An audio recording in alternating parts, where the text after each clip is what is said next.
उत्तराखंड की कैबिनेट मंत्री रेखा आर्य सावन महीने की शिवरात्रि के दिन हरिद्वार से कांवड़ लेकर पैदल वीरभद्र महादेव मंदिर पहुंची। उन्होंने वीरभद्र महादेव का विधिवत पूजन अर्चन करने के बाद जलाभिषेक किया। मंदिर के पुजारी ने मंत्री के हाथों से रुद्राभिषेक भी कराया। हरिद्वार से ऋषिकेश तक कैबिनेट मंत्री का जगह जगह महिलाओं ने पुष्प वर्षा के साथ स्वागत किया। इस दौरान कैबिनेट मंत्री ने बेटी बचाओ बेटी पढ़ाओ नारे के अंतर्गत 2025 तक उत्तराखंड के बाल लिंगानुपात को बराबर करने के लक्ष्य का शुभारंभ किया। वीरभद्र महादेव मंदिर में जलाभिषेक करने के बाद महिला और सशक्तिकरण बाल विकास विभाग की मंत्री रेखा आर्य ने कहा कि राज्य में बेटों के मुकाबले बेटियों का अनुपात काफी कम है, जिसे बराबर करने की अपील को लेकर उन्होंने हरिद्वार की हर की पैड़ी से ऋषिकेश से वीरभद्र महादेव मंदिर तक पैदल कांवड़ यात्रा की। देखिए, ये सावन का महीना है और सावन के महीने में मैं समझती हूँ कि सबसे पवित्र महीना होता है, शिव का महीना होता है और संजोग से हमारे आज़ादी का अमृत महोत्सव भी है। और इस आज़ादी के अमृत महोत्सव में एक संकल्प जो प्रधानमंत्री मोदी जी लगातार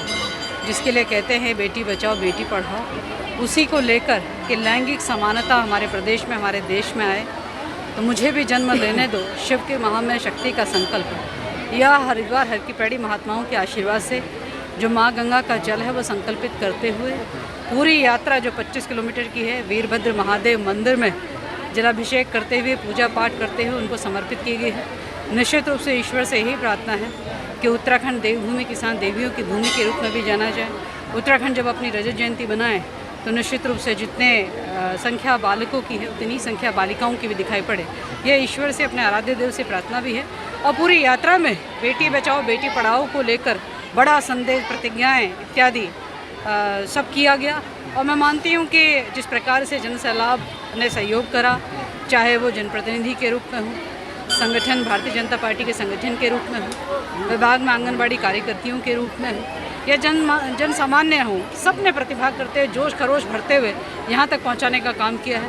मैं भोले बाबा वीरभद्र महादेव को बहुत धन्यवाद करती हूँ कि उन्होंने इतनी ऊर्जा दी कि मैं यहाँ तक वो सफ़र तय कर पाई या हम सब तय कर पाए। निश्चित तौर पे बहुत ही अच्छी बात है और बहुत ही अच्छी पहल माननीय मंत्री रेखा आर्य द्वारा की जा रही है, क्योंकि जिस प्रकार से लिंगानुपात में जो कमी देखने को मिल रही है और लगातार उसके आंकड़े आते हैं, कन्या भ्रूण हत्या को बचाने के लिए एक धार्मिक उद्देश्य से जो संदेश उन्होंने देने का प्रयास करा, बहुत ही अच्छी सराहनीय पहल है उनकी।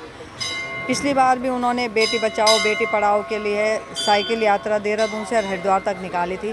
तो मैं मानती हूँ कि मातृशक्ति और एक शक्ति स्वरूपा हैं और निश्चित तौर पर जिस चीज़ के लिए वो ठान लेती हैं, उन्होंने अपने मंत्रालय का जिस प्रकार से उसका वो निर्वहन कर रही हैं बेटी बचाओ बेटी पढ़ाओ में, और जिस प्रकार से उन्होंने कन्या भ्रूण हत्या को बचाने के लिए आज शिव जी को साक्षी मानते हुए सभी जगहों पे ये संकल्प लेने का उन्होंने प्रयास करा कि सभी इसमें माताएं बहनें भाई जितने हैं सभी आएँ और संकल्प के साथ में कि बेटियों को भी जन्म लेने का अधिकार है, उनको भी जन्म लेने दें, उनको भी दुनिया में आने दें।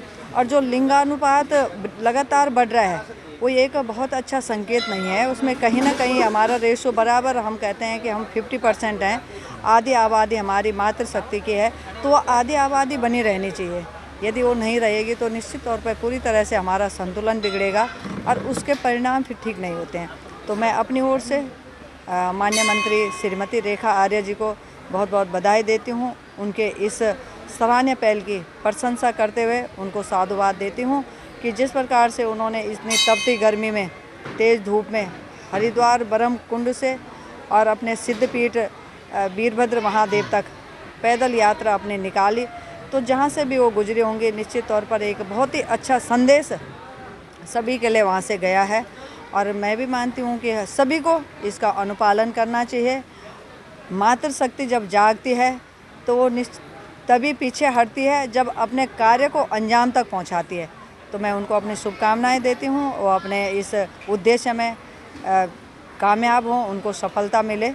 और लोगों से मैं भी यही आह्वान करना चाहूँगी कि कन्या भ्रूण हत्या को बचाएं और जो हमारा लिंगानुपात का रेशो गड़बड़ हो रहा है उसको हम बराबर में लाएं।